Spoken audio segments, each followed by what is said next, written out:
Chapter of the Muscarelle Museum. Thank you for joining us on this beautiful afternoon in Virginia, which I think we'll all agree is a very nice change from our recent weather, to be sure.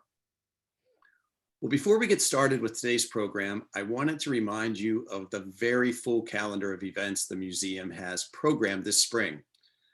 Notably, our Muscarelle Exploration series entitled Healing by Design this time, and our annual spring program series, Selected Topics in Architecture.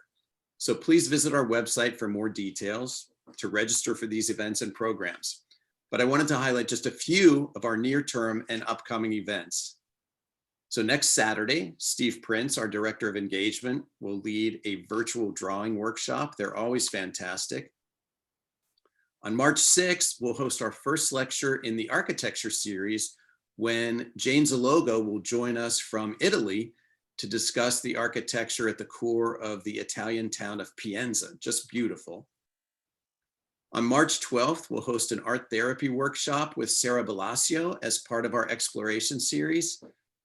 And then on March 18th, again as part of our exploration series this spring, Professor Kathleen Jenkins will speak on the healing spaces on the Camino de Santiago. So we hope to see you all at our upcoming events. And we're very happy that you've joined us for today's presentation entitled In the Footsteps of Piero della Francesca. Our very special guest speaker on this star of the Italian Renaissance is once again our good friend, Elaine Ruffalo. Elaine has been teaching art history in Florence, Italy, and she's joining us once again from there today since 1990. She currently lectures for both Syracuse University and Stanford University in Florence. She's a great and engaging speaker, and I always enjoy learning from her. Elaine has led special study programs for many groups over the years, including student groups, corporate groups. She constantly is working with the Young Presidents Organization on excursions that they make. She's worked with museum groups, many others. And as most of you know, she's led 3 programs in Florence, Rome, and Venice over the past 10 years for the Muscarelle Museum's Board of Trustees. So I'm very happy to have Elaine joining us today. I know you'll enjoy her program. One note before we get started, we'll reserve some time at the end of Elaine's presentation for questions. So if you have a question, please post it in the Q&A section of Zoom or in the chat, and I'll get the questions to Elaine at the conclusion of her presentation. So Elaine, welcome, and the microphone is yours. Thank you very much. Thank you. Thank you, David, for that wonderful introduction, and welcome everyone to the Muscarelle, my favorite group to come to do a presentation for. I feel like I'm with old friends. And hopefully we can all be in Italy together next year when international travel opens up again. So until then, it's my pleasure to come to you virtually from Florence, Italy, where it is now 8 o'clock in the evening. And together in this next hour, we will follow in the footsteps of Piero della Francesca. So make yourselves comfortable, get up a little close to the screen. I have beautiful images to show you. And together we will rediscover, or for some of you, discover this important artist, to say the least. Now, the art of Piero della Francesca is one of the most fascinating of the Renaissance, and he is now acknowledged as one of the foundational artists of the 15th century. And perhaps more than any other early Renaissance painter, Piero is responsible for the development of Renaissance painting in Florence, but also throughout Italy. His compositions marry art and science with a cool precision and a sophisticated grasp of perspective. After all, he was a mathematician.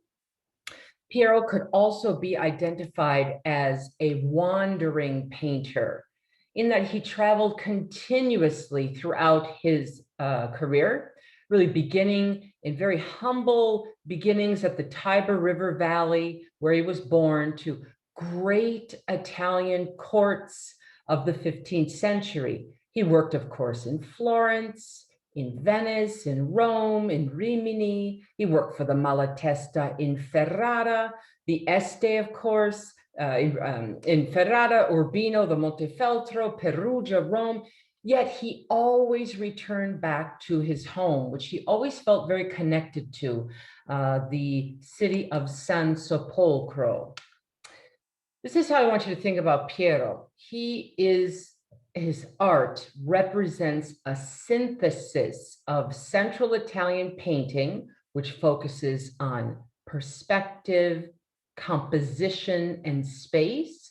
And he brings in a Northern, Netherlandish or Venetian, love of the quality of light and also natural phenomena, bringing together the quintessential artist of the 15th century. Piero today, of course, needs no introduction, yet surprisingly enough, he was only rediscovered in the mid-19th century and appealing only to specialists. Otherwise, he was lost to a bit of obscurity until, of course, we have discovered him today. Now, before we get into Piero's life, and I'll follow his life chronologically and show you the highlights of his career, I just wanted to take a moment and just enjoy this wonderful painting. So come in close and have a look. This is called, of course, the Baptism of Christ. It was painted in the late 1430s for a monastery in San Sepolcro, and today it's in the National Gallery in London. Now, when I look at this painting, I feel a sense of peace.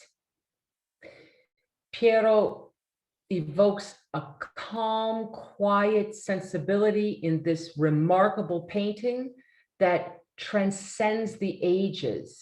Its simplicity, which gives it its strength, speaks to us today as it did 500 years ago. Okay, let's read the painting together. The story, of course, shows us the baptism of Christ, which is told in all 4 books of the Bible. John the Baptist, who is the cousin of Christ, is shown here baptizing Christ at the River Jordan. John is easy to recognize because he's wearing that lamb's wool in the desert to make him sweat and suffer as much as possible. The Holy Spirit is shown just above Christ's head in the form of a dove, and Christ stands in incredible humility at the edge of the River Jordan.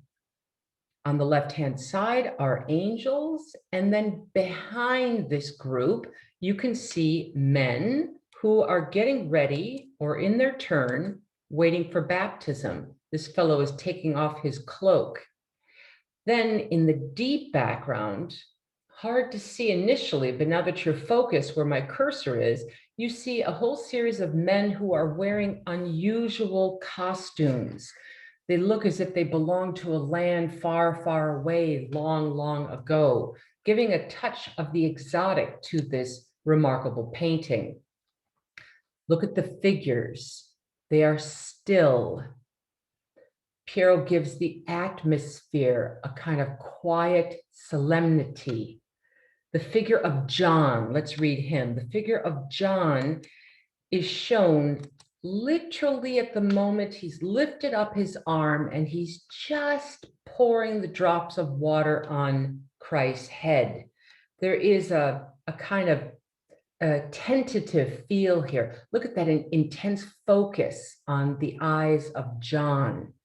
He's ever so gently turning the water onto Christ's head, and we feel like Christ's head is already wet the way his hair comes forward. The angels over on our left look a bit concerned, a little tentative as well. Now let's look at the composition. So he's giving this kind of human emotion, and the composition shows us Christ as the most important figure, shown in the center of the composition in contrapposto, in this weight shift, directly underneath the Holy Spirit, the dove. The dove is coming right out at us in perspective. Piero's places Christ's hands upwards in prayer. So we get this perfect vertical against the horizontal.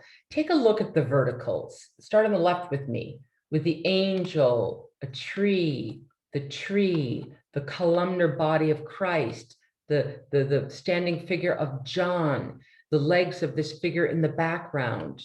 And then he gives you two horizontals with the span of the wing of the dove, reaching, just coming together with that bit of a cloud. And then here, the center of Christ, just where he tucks in his waist, gets picked up by the waistband of John, move to the left, picked up by the waistbands and armband of these lovely angels. So what Piero's doing here is playing with verticals and horizontals, but he also adds in the implication of a circle, following with this big arch of the frame. Then your eye follows that landscape to this curved figure, to the curved figure of John, to the loincloth of Christ, back up to the arm and around again. And that's supported by that dip in the background of the landscape. Now, I don't think any of that's just arbitrary. This is a very carefully composed painting, which is about geometry. And Piero loves geometry. Piero has a deep belief that mathematics are the foundation of beauty. So I wanted to take a moment just to remind us why we are attracted to the work of Piero della Francesca. And this is an excellent example of that.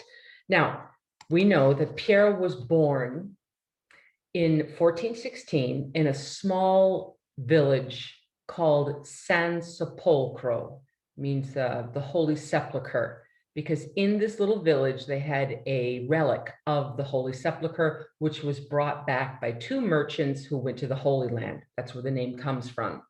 The area actually borders, just to give you a map, I know many of you know Italy well, and what we can see is San Sepolcro is right here in the center. It just is on the border of Tuscany, the Marche, or the Marches in English, and the area of Umbria, which is where you see where Perugia is, and down below that, this whole area.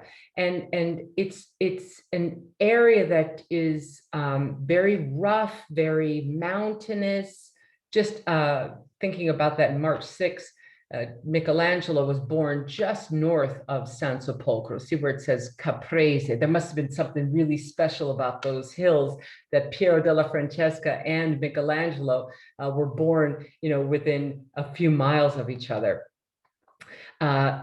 We know that even though Piero traveled extensively, he would always go back to San Sepolcro whenever he could. Now, his real name was Piero di Benedetto di Pietro, but he's always known as della Francesca. And his family had been in the business of tanning and selling leather, and they were quite well-to-do. We know that Piero was sent to school, and of course, he ended up studying mathematics, which of course he takes on in spades, and he ends up writing 3 treatises on mathematics. This is an image again of downtown San Sepolcro. I took this just 2 years ago. I take the students there every semester. It's a very quiet town. You get the feel of kind of a hominess, very charming, undiscovered by tourists still, and something that Piero, of course, loved. And he trained in this small village when he was probably about 10 years old with a rather feeble painter named Antonio di Giovanni di Anghiari. These Italian names always sound so grand. It just means Tony John's son from Anghiari. And he was a painter that was still stuck in the International Gothic style. But certain that these are just 2 fresco fragments that show you works by Antonio di Giovanni. But I bring him up because this is where Piero would have received the rudiments of painting knowledge. He's got to know how to make frescoes. He's got to understand how to make brushes, how to grind up pigments, how to apply the pigments to wet plaster in just the right amount of time with just the right amount of humidity, etc., so that it stays well with true frescoes. And they did end up collaborating on a number of local churches and chapels. But truly, Piero's real teacher was nature. And the landscape in this area of San Sepolcro is dramatic. That's a good shot. You can see here the mountains, how very quickly the mountains rise up. Remember, if you think about Italy, right down the very center of Italy is a long spine of mountains called the Apennines. We would be on the west side, just about in the middle of the Italian peninsula. And you can see how those mountains rise up. And it must have inspired Piero della Francesca, standing here looking into the great distance and seeing how things get lighter and lighter as we move back into space. Here, this picture taken from underneath a chestnut tree, which is appropriate because the Casentino, the region that Piero's in, is famous for chestnuts. And I like this idea. I know it's romantic, but you can see the mists, the haze that come in on a cold morning in San Sepolcro. And again, something that I like to imagine Piero looking at, in the same way that Leonardo da Vinci did, climbing up outside of Vinci, up into the hills, looking over, looking down and making the first landscape sketch in history, saying, this is the landscape. Today is August 8th, and I am very pleased. There's this love of nature that both Piero and Leonardo da Vinci really have. So this is where of course, Piero gets his beginnings. But if you're a student of art, there's one city you have got to make your way to. And certainly in the 1430s, that was Florence. And here's Florence. This is where Piero della Francesca makes his way. Wow. By the opening of the 14th century, Florence was really enjoying an unprecedented period of wealth and prosperity. And by the opening of the 15th century, the time of Piero, where she's considered the great center of art and culture and a hotbed of competition. Now, Florence in 1440, let's say, is only a city of about 40,000 people, which means that everybody knows everyone. Therefore, when Piero della Francesca comes into Florence, I'm sure people would have remarked on it. He would have known where to look. And he is inspired by the city, which grows up on either side of the Arno River. Look at the graceful bridges that pull together the north and south side of the city. The city was filled with beautiful palaces and churches, medieval streets, wide open piazzas, handsome loggias. And, think about it. This must have been incredible for this kid from San Sepolcro to enter into a city where the great literary figures such as Dante, Petrarch, Boccaccio's memories were very much fixed in the minds of Florentines. Families such as the Medici, Frescobaldi, Antinori, great artists such as Donatello, Brunelleschi, Michelozzo, and Fra Angelico really would have made his mark on Piero, or the inspiration on Piero. Now here, this is the kind of thing that Piero would have seen walking through the streets of Florence. Here on your upper left-hand side, we can see the dome for Santa Maria del Fiore, just finished by Filippo Brunelleschi. We're just going around the clock here. In the center, I've got Luca della Robbia, beautiful roundels, which will be on the outside of the Hospital of the Innocents. Donatello would have just finished his St. George. And down below here, in this lower right-hand side, the first time we see perspective used in sculpture. See how the lines move your eye back to a vanishing point. And even atmospheric perspective in the light touching of this very, very thinly sculpted surface that could have inspired Piero. Leon Battista Alberti is there, Donatello, and of course, Mazacho. So these two artists, very different styles, but I think equally important to the formation of Piero. Down here in the lower right-hand side, this is by Fra Angelico. This is actually not in Florence. This is in Cortona, which is not very far at all from San Sepolcro. And you can see that there is a love of detail, a lightness, a sweetness about these figures that I can't help but see in the works by Piero. And at the same time, up here, you can see the very famous tribute money by Mazacho, where the characters look rough and ready. They look like, guys from the Casentino. Mazacho came from very close to where Piero grew up, in fact, with these characters. Look at the chiaroscuro, the lights and darks that Mazacho uses, and Piero, of course, would have looked at like a wonderful lesson.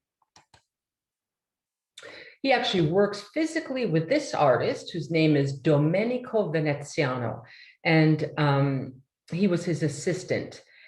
He was working with him in 1439 at a place called Sant'Egidio, which doesn't exist any longer.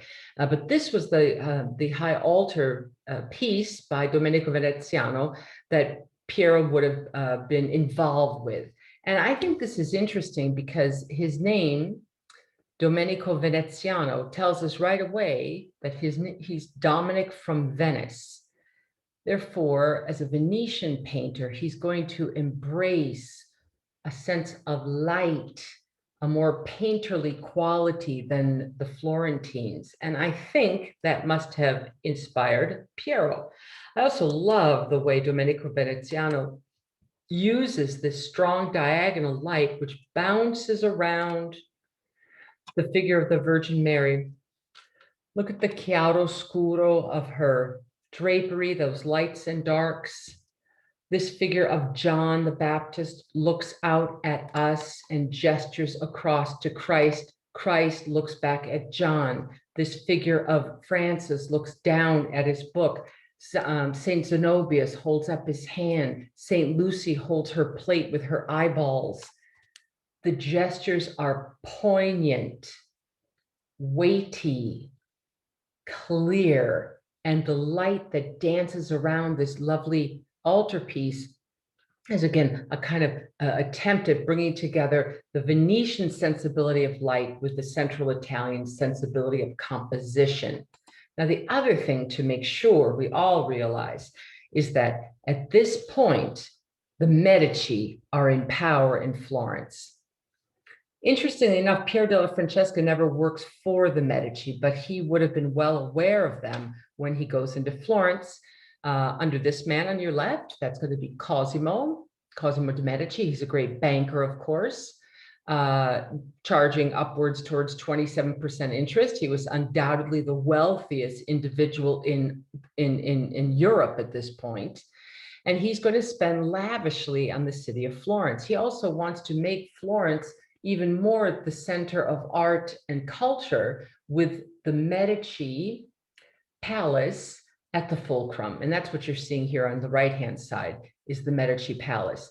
And I bring this up because there's an important event that takes place in Florence in 1439.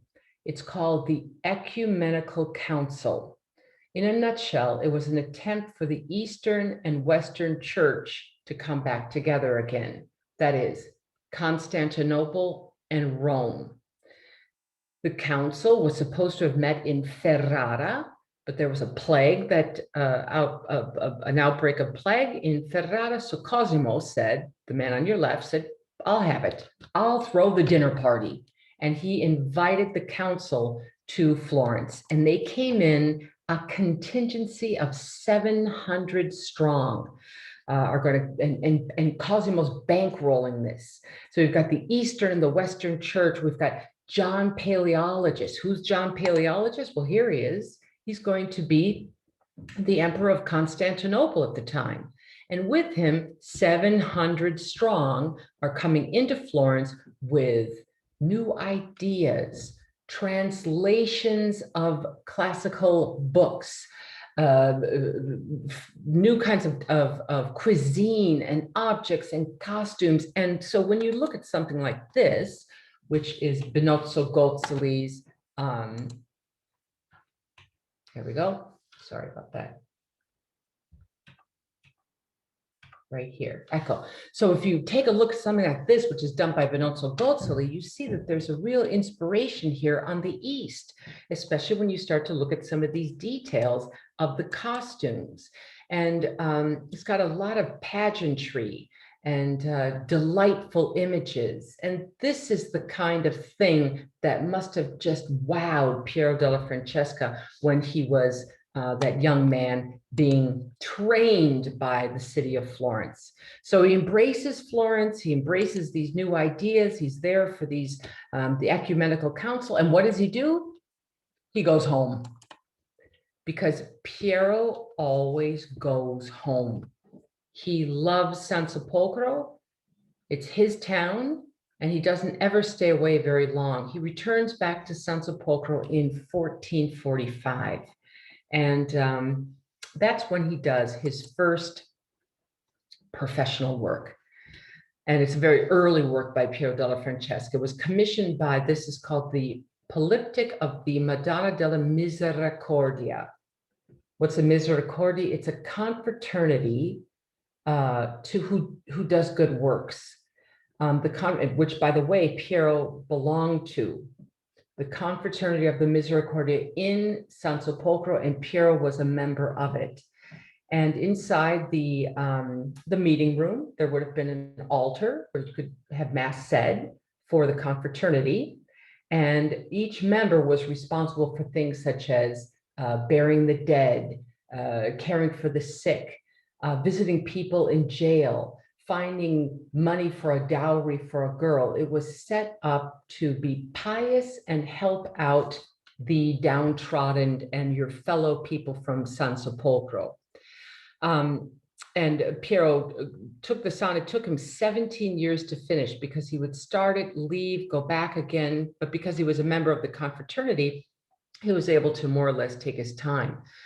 Now, the theme of this is called, again, the Madonna of Mercy.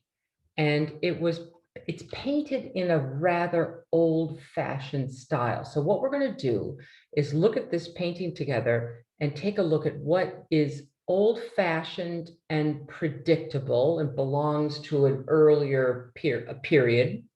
And then we're going to take a look at the genius that's to come, which is Piero della Francesca. So what looks old-fashioned to me right away, so just back up and look at it. I'm sorry it doesn't have its frame any longer, but use your imaginations. It's rather fussy. There's lots of stuff going on. The hierarchy of the size of the figures is confusing. That is, you have this large group here. These saints on the right and saints on the left are too big. These figures up above, the Annunciation's too small, little figures here. That's quite old-fashioned. And then it says MIA on the lower right and the lower left, which stands for Misericordia. And then, of course, the gold background, which I can't imagine Piero was embracing. But again, we are in San Sepolcro, which is a backwater at this period. And perhaps the confraternity insisted that the gold background be used. Getting close. Now, what is genius to come is this love of geometric shapes once again. You see the geometry that Piero gives us using the arch behind the Virgin Mary, bringing it together to the head of the Virgin Mary, which looks like a little egg, to her little eyes, to her bust, to this implied oval which comes out and towards us as she envelopes the members of the confraternity.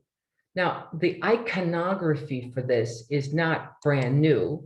I'll give you an example.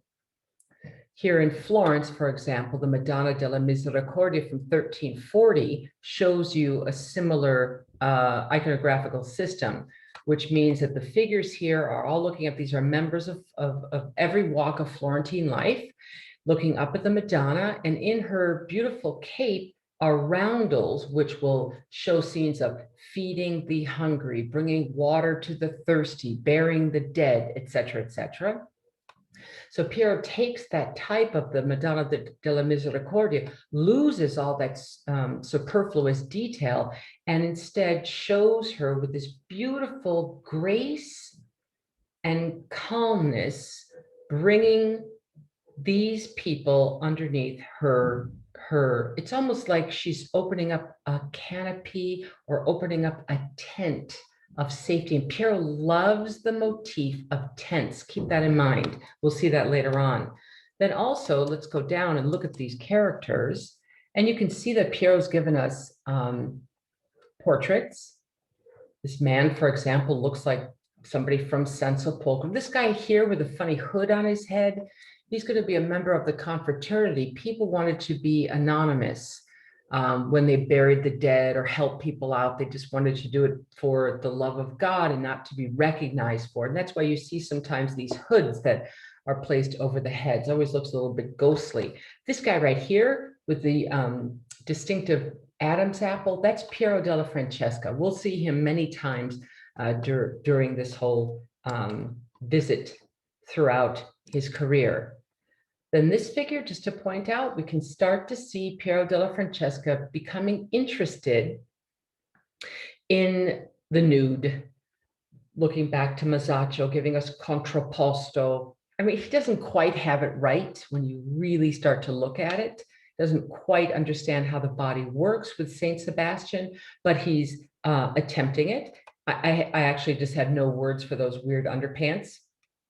And here on the right-hand side, you can see John, where the drapery falls around him, revealing this body underneath. Quite different than the international Gothic style of Lorenzo Ghiberti. See, Lorenzo Ghiberti, this is in Florence, it's his Saint John the Baptist.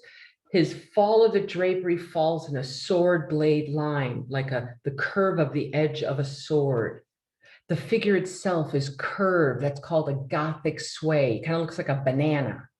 Whereas Piero's understanding the movement of the figure, the fluttering of the drapery, bringing us now to a much more naturalistic figure. Or take a look at this. It's at the very top of the Misericordia and compare it to what Mazacho's doing. And we can see they both have contrapposto, the composition, it's all coming together, and Piero is now building piece by piece his professional style. And that's when we get to this.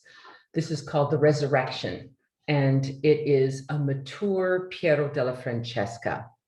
Have a look for a moment. Wow. Everybody needs to see this once in their life. He painted this for the town hall of San Sepolcro, which today is the Civic Museum. So it's still in the same place where he painted it. And it's considered really one of the most famous paintings of the Renaissance. And the reason for that is partly because Aldous Huxley wrote a piece about this and called it the best picture ever painting. And it's kind of amazing because we came very close to losing it. San Sepolcro was occupied by the Germans at the end of World War II, and the British were ordered to completely destroy the city to get rid of the Germans. One of the British officers, his name was Tony Clark, remembered reading Huxley's description of the painting, and he defied orders to destroy the town. And subsequently, we still have Piero della Francesca's Resurrection in its original location. So thank you, Tony Clark, who made all the difference.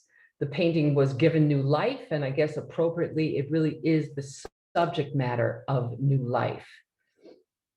It's called the Resurrection, which is told in Matthew, and Christ himself prophesies that he would rise after 3 days after he was entombed. The reaction, of course, was that the Romans are going to place soldiers around the tomb to guard so that the Christians couldn't claim that he rose. That's the moment we're seeing now, that the soldiers have fallen asleep and Christ has just risen, resurrection. Let's start with the soldiers down below. I can tell they're Roman soldiers because I can see right on this shield, SP. It's the beginning of SPQR, Senatus Populusque Romanum, telling me that they are Roman. Their wonderful armor is like something out of the imagination of Piero della Francesca. Look at their positions. One figure has his head in his hand. Another one has thrown his head backwards. This one rests on his lance. This one seems to be slipping forward as if he's going to pour out of the picture plane. What Piero's done here is he's tried to give you like the wedges of an orange, opening up each one and giving us as if they project into our space. It's quite successful. Even the colors are quite successful. And by the way, you should be able to recognize this soldier is indeed a portrait of Piero della Francesca. He used his own features in for these Roman soldiers. Then you see what he does. He paints the surface of this so that it looks a little bit like porphyry.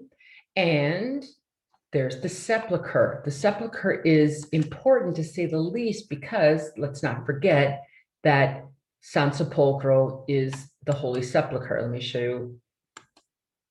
This, for example, on your left is the high altar inside the Cathedral of San Sepolcro. Come up close. It's done by a 14th century painter.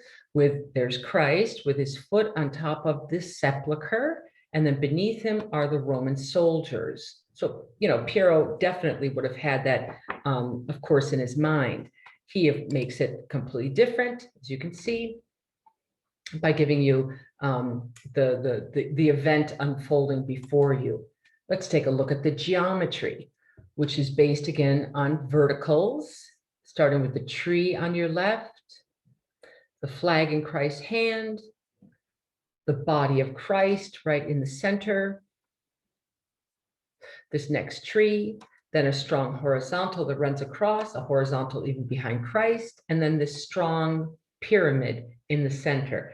Geometry makes the composition solid and organized. It gives it weight.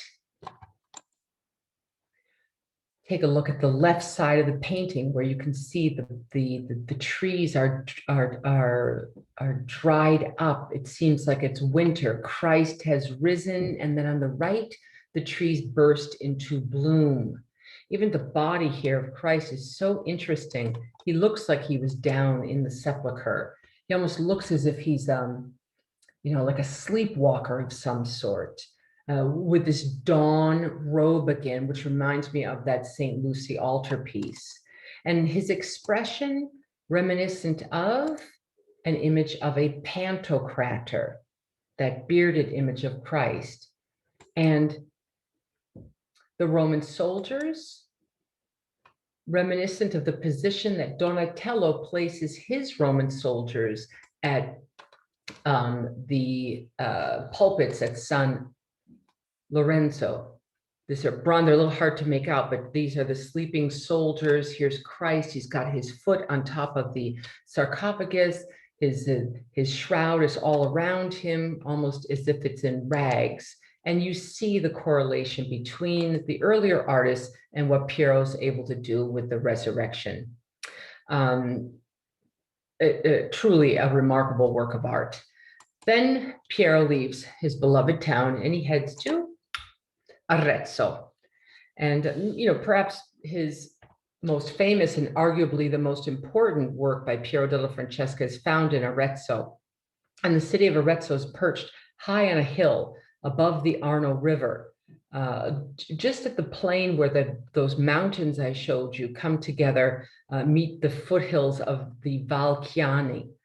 It's a lovely hill town with Etruscan origins, and it's filled with Romanesque churches, medieval towers, lovely piazzas, kind of sleepy, a little bit Arezzo, beautiful, beautiful town.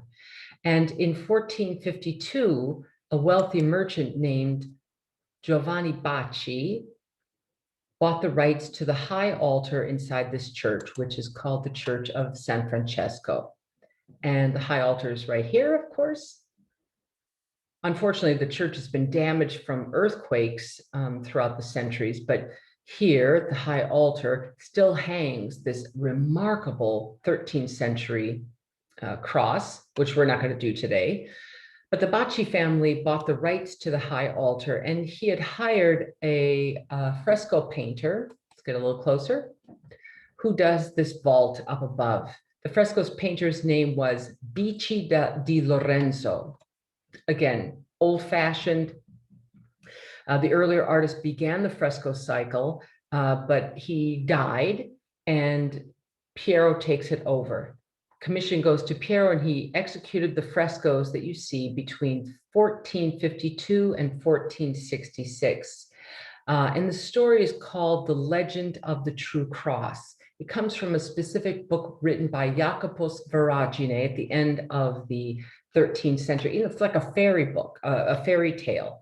And it's not the first time the legend of the True Cross has been depicted. This is one in Florence, I thought I would just show you quickly, by an artist named Taddeo Gaddi. It's a favorite theme, especially for the Franciscans, because it talks about the cross, right? And Saint Francis was so attached to the cross itself. Many, many paintings show him praying and crying at the bottom of the cross. And it's also kind of a perfect story. Here's the cycle now by Piero, because it unites this sort of a fascination with ancient times and exotic places, adventures, miraculous events. In short, the cycle, I'll tell you what the cycle is. The cycle explains the origins of the cross, where the wood comes from, the loss of the cross, the rediscovery of the cross, and the miracles associated with the cross. Truly an elaborate, epic journey for a piece of wood. In any case, I'm not going to go through every scene with you, or we'll be here till Christmas, but I do want to show you a few of what Piero comes up with. This one's called the Procession of the Queen of Sheba. And the Queen of Sheba meets King Solomon. And the story is fascinating. The Queen of Sheba's on a procession. She's on her way to meet Solomon. She falls to her knees, as you can see her on the left, on her knees in profile. And she has a revelation that the beam from the wood of the tree of life would one day be the cause of this, be the cross that the Savior would be crucified upon and would end the realm of the Jews. So here she is having her revelation. She's just dropped down. Then she comes in and she tells Solomon about what's going on. Okay, so that's the scene. Now let's take a look at the composition that Piero gives us. He divides it up clearly in two parts, with the left-hand side outside, very lush, beautiful trees, rather like the tree on the right-hand side of the resurrection, against this interior space, so that the background supports the foreground. And rather than putting these characters in dress from biblical times, Piero has put them in contemporary garb. So for example, inside the royal palace where Solomon is, let's go inside.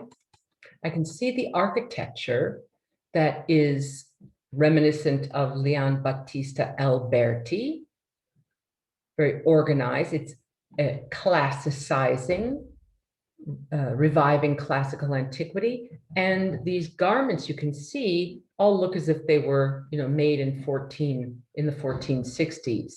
This wonderful hat. There's Mr. Bacci, the guy that paid for it. He's wearing a very expensive merchant's outfit. Oh, there's Piero della Francesca again. I see him with that kind of Adam's apple and his face is clearly recognizable. And here on the left-hand side, you can see Piero's love of horses, this exterior space. He takes these two grooms and he uses a cartoon frontwards and then flips it. So you end up getting the mirror image of these two grooms. And the ladies here with their perfect little egg-shaped heads open up almost like a fan up towards you. It gives it a real sense of movement. Then here's a good detail. And then the dream of Constantine. So it's Constantine the Great. So Constantine the Great is going to have this battle. It's called the Battle of the Milvian Bridge. And just before he's trying to outdo Maxentius. And just before the battle, he's got to take a good night's sleep before the battle. And that's what Piero is showing us. And he has a dream. In the dream, an angel comes to him, shows him a cross, and will say, "In hoc signo vices," which means in this sign you shall be victorious. And that, according to Varagene's Golden Legend, is when Constantine converts to Christianity. Now, we're not even sure if that was true, but in any case, that's what's being shown here. And it's really one of the most evocative scenes in the entire cycle. It depicts the Emperor Constantine sleeping in his great tent. See, that's the second time I've shown you one of these tents that Piero is fascinated with. He's awakened by he's dreaming of the angel who shows him the cross. And the protagonist of the well, let's read it from bottom to top because it's worth getting in close. I can use my little zoom here to come in. And we can see the two soldiers, one with his back to us and one looking out at us. Harmony of opposites. This attendant seated here with his hand on his cheek, meaning I'm waiting. There's Constantine, who's inside his bed, all tucked in. This big pole in the center of the tent, holding up the fabric and the tent itself. And then we just start to see this fabulous, fabulous angel coming down in this very exaggerated foreshortening. The angel has his little pinky finger holding out, delicately holding the cross. Notice also how Piero gives you a series of peaks of other tents, which convinces us that we're in a huge encampment. Look at the light and how Piero has painted a blue, dark blue sky with stars. He's convincing us that it is a night scene. The star of this painting is the light.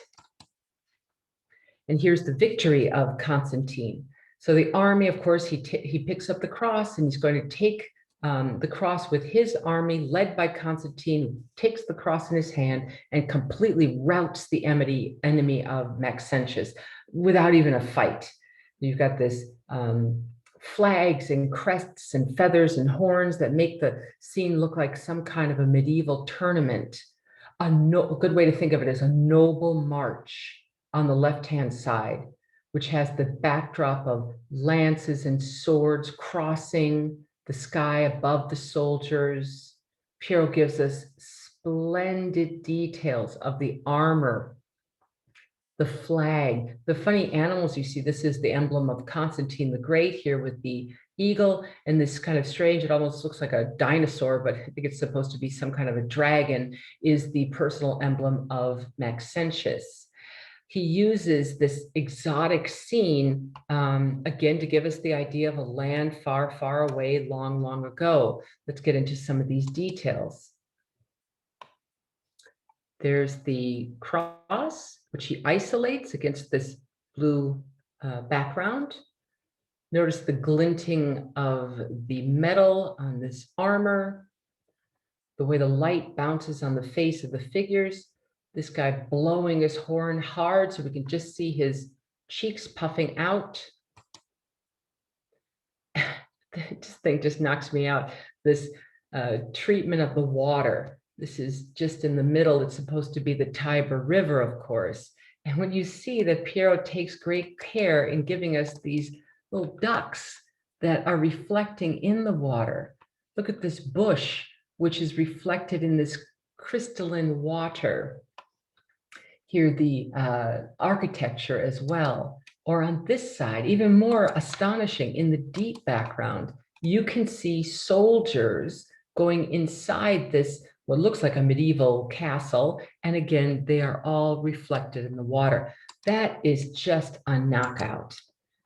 And as are these details. Each face, each character treated in an individualistic way. The details such as this man who's biting his under lip, the white of the horse's eyes, Piero's self-portrait, this fabulous headdress that the figure, I feel like he's just turned his head quickly, the face of the patron, just a few more.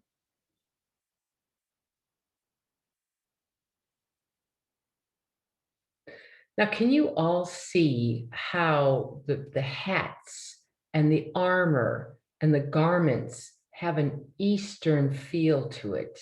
Now you understand why I was emphasizing that Ecumenical Council in Florence, because clearly it's helped him out when he's painting in Arezzo. So what does Piero do next? He goes home. And on the way home, he stops at his mother's village, which is called Monterchi. Monterchi is tiny. You could really throw a stone across the village. And if you're driving through the Casentino, you just pull off of the main road, go up to the top of this hill, and you're in Monterchi. And you'll find one of the most marvelous, mysterious works by Piero called the Madonna Del Parto, which unfortunately is just a fragment of what it once was. It was originally inside a chapel called Santa Maria a Momentana in the middle of the village. Then there was a terrible earthquake. The painting was removed and placed in a chapel, which was in the middle of a cemetery. Then that cemetery, then it gets moved one more time. The painting gets taken away and placed inside, of all crazy things, a schoolhouse, which is now transformed into a museum. So it's an odd history to the painting. But Piero does this, perhaps remembering that it was for his mother's hometown. This idea of the Madonna del Parto. Parto comes from the word partorire, which means to give birth. And you'll see very rarely in the history of art a pregnant Madonna. Here's an earlier one just to give you a reference point. But Piero gives us this one, which is, she's not shown with a girdle. See this tie around here, that's called a girdle. And then she's got the book in her hand. She has a ring on her finger, like she's the bride of Christ. Here's the patron down below. Right here, she's shown as a lovely, well, on one hand, she looks like a peasant girl, but she's wearing beautiful blue, like the Queen of Heaven. So it's really, there's something mysterious and marvelous about this. Okay, so let's break it down. It's the Madonna clearly in her 9th month, and she has an angel on the left, an angel on the right, who are opening up a tent once again. Now, the tent maybe has symbolism behind it. It could be something like the Ark of the Covenant, the protection. It's, to me, a cloth of honor being opened up to present to us like a beautiful stage set, the Madonna in all of her splendor. The tent itself is interesting. I'll just give you a close-up.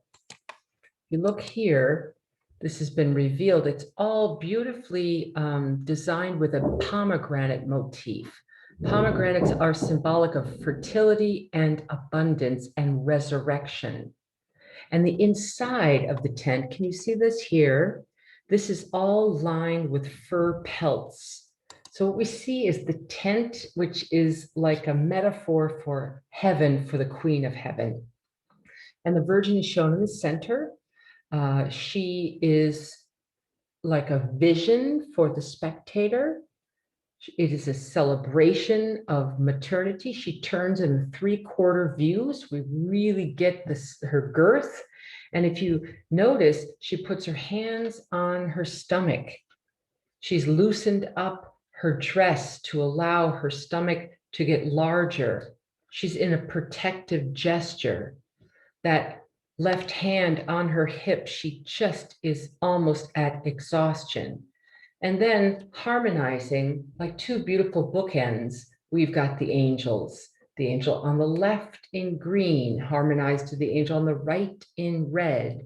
The angel on the left with red wings, the angel on the right with green wings, the angel on the left with red socks, the angel on the right with green socks. You see, it's the same figure, but turned.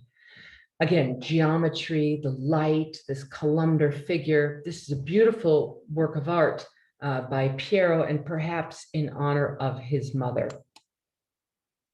And then the last phase of Piero's life will be here at Urbino. Urbino's high up in the mountains of central Italy. I just love that Piero will go back and forth so much. He'll make his way to Venice, Rimini, then he goes to Florence, San Sepolcro, Arezzo, San Sepolcro, back to San Sepolcro, and then he goes to the great center of art and culture, Urbino. And it's an unlikely setting for one of the very leading centers of the Italian Renaissance. The city of Urbino was prosperous because it's situated near the northern border of the Papal States, and it was strategically important for the Pope. The money was brought, so the position was important. However, the money was brought in by this guy, whose name is Federico di Montefeltro. He's the Duke of Urbino. He was educated in the court of the Gonzaga. He was enormously successful as a military leader. He fought for Venice and Naples and Florence and the papacy. And by all accounts, he was prudent politically, he was a cunning fighter, he was a benevolent ruler. And what he wanted was a beautiful Renaissance palace and a Renaissance court. And he got it here in Urbino. And this is where Piero was invited to live. Here's the courtyard of Urbino. It's a wonderful work of architecture, deserves an hour lecture just on the architecture, but we're talking about Piero. And that's where these famous portraits come in that I'm sure everyone is familiar with. This is what they look like today at the Uffizi, but at one time they were, this is a later frame. In Urbino, they would have been hinged so that you could open and close them like a book. The portraits of Federico da Montefeltro and his wife, Battista Sforza. So let's read. These are very important because these are the first portraits of the Renaissance. And that says a lot. I mean, there's portraits of people within bigger paintings, but these are portraits that were painted to look like these two individuals. A marriage portrait facing each other. They're early, I can tell that because they're in quite a strict profile. Later on, those portraits are going to turn slightly to a 3/4 view, to a full face view. And that's when we start to see, you know, things like the Mona Lisa. But this is the Federico di Montefeltro, who's making his money, of course. I can tell he's wealthy. He's wearing this expensive red. He's got on this ducal cap. But Piero della Francesca gives us almost too much detail on the figure of the Duke of Urbino.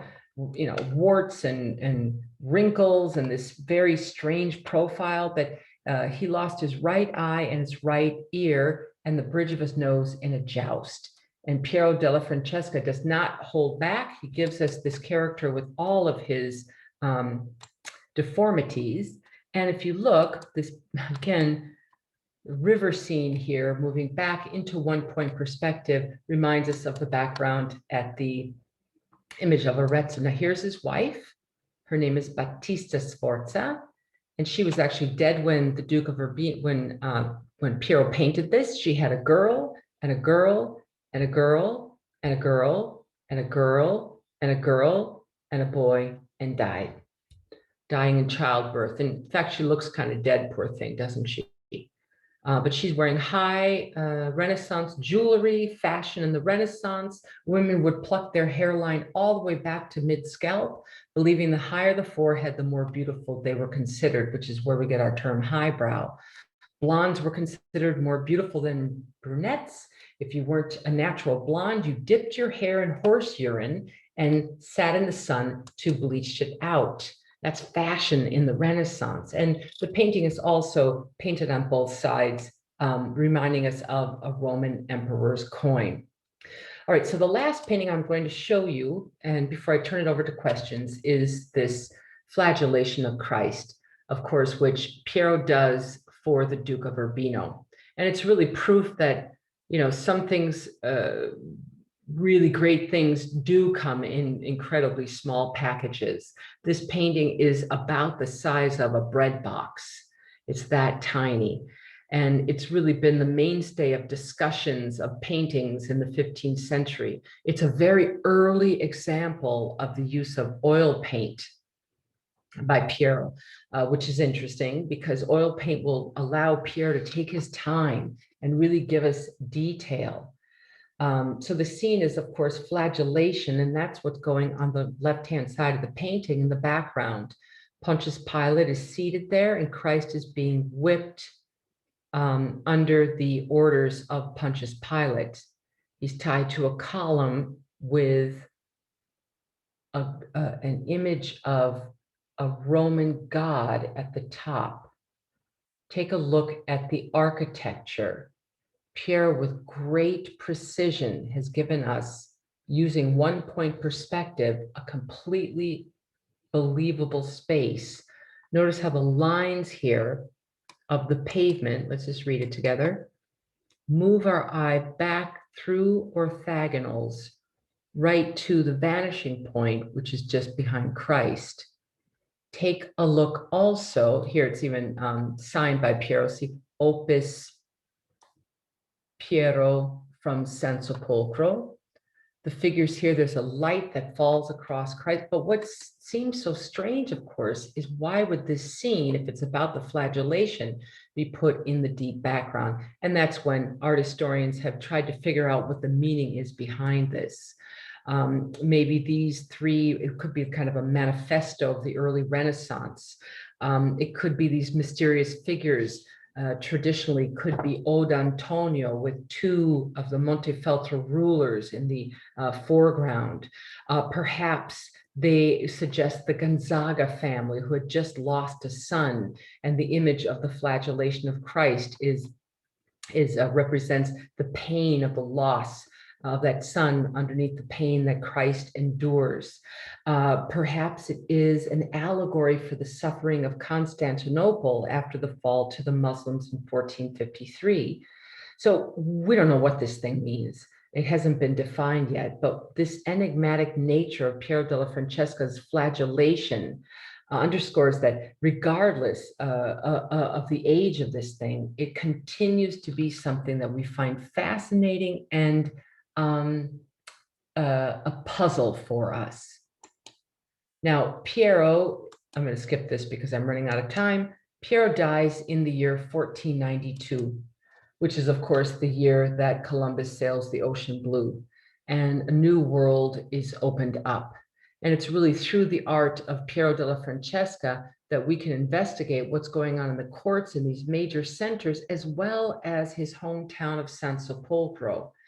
As I said earlier, when I opened up this presentation, his art was not appreciated until the middle of the 19th century. And at that point, Piero's love of composition, organization, geometric forms, perspective, solemnity, hyperrealism, organization can be found in artists from his day, even to an extent, Botticelli, all the way to the contemporary period. And that is following in the footsteps of Piero della Francesca. So I hope you enjoyed that and learned something from it. I'll stop sharing now and be very, very happy to answer any questions if I can. Well, Elaine, as always, just a fantastic presentation. Thanks so much for it. And we do have a couple of questions. Good. So let me just start with this one in the chat. Given Piero's frequent travels, did he have students? If yes, any names we might recognize? Yeah, no, I mean, he definitely is going to have assistants, but he doesn't have any students that take over his workshop. He certainly will inspire later artists, but he doesn't have any direct students. At the end of his life, Piero was blind, so we don't think that he was able to teach any students at that point in any case. He was much more interested at the end of his life on mathematics and architecture. That would make you happy, David. You know, it would. And I love the architecture in his paintings as well. And quite frankly, his sense of geometry and love of geometry, which comes through as you showed us. It does. Clear. So you talked about him being rediscovered in the 19th century, and of course, used as a model, it seemed, for many painters. Is there any particular moment that caused this rediscovery? Is someone all of a sudden bringing him back into the fore? I think that's a very good question, whoever asked that. I think it might have corresponded to the period of the Grand Tour, when people, even the trail of Piero della Francesca gets popular right about that time in the mid-19th century, where the Brits are coming over and they're exploring and they're going through Tuscany. They love Tuscany, and they're finding almost like a treasure hunt as many Pieros as possible. And that's when it gets popular. There was a movie written, I think it was called Spring in April or something like that, where some British ladies go because they want to do the Madonna del Parto before noon, you know, showing that there's an attraction to it. Interesting. Or with Aldous Huxley too. I'm sure that writing of The Most Perfect Painting had a lot to do with his popularity. Elaine, what is it that's driving these painters of the Renaissance and beyond to the form of fresco versus painting on panel versus painting on canvas? Of course, you know, you can only go so early on the painting on canvas, because surely they understand or begin to have a sense that this particular format is not so long lasting. Or do they not have that sense yet?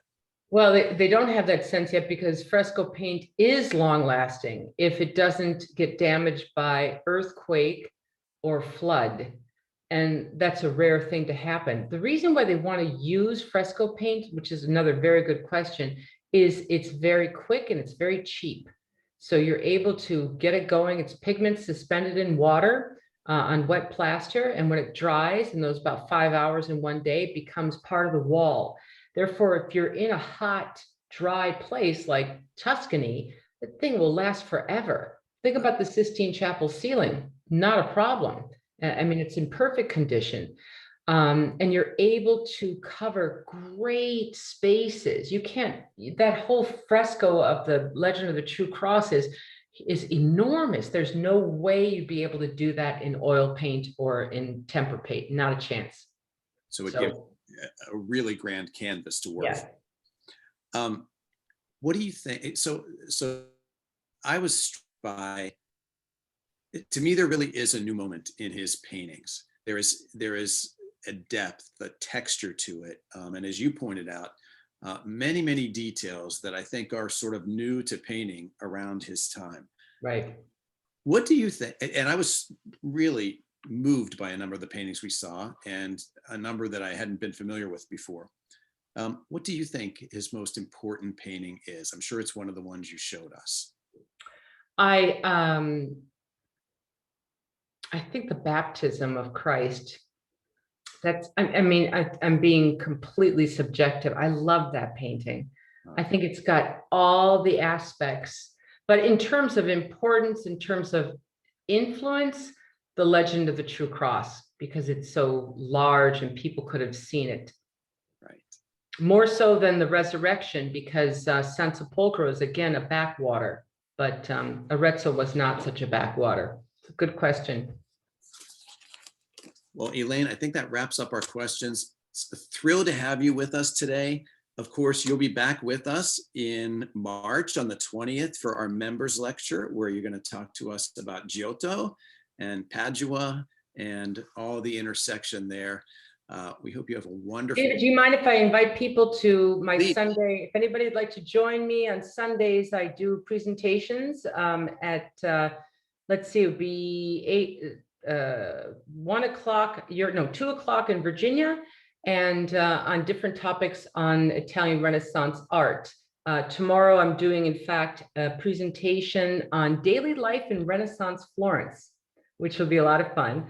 And then on Tuesdays, I have guest lecturers come in as well. So come to elaineruffalo.com and you'll see the program, and you'll be very, very welcomed. And I'll tell you as well, that's how I met Jane Zaloga, is through Elaine's lecture series. Just tuning in myself. I always enjoy seeing Elaine's lectures as well. And it really is a great series. We do get to have her exclusively from time to time. Yes, yes, always. That's also really great. So Elaine, have a great evening. Thanks to everybody for being with us today, and we'll see you at our next event.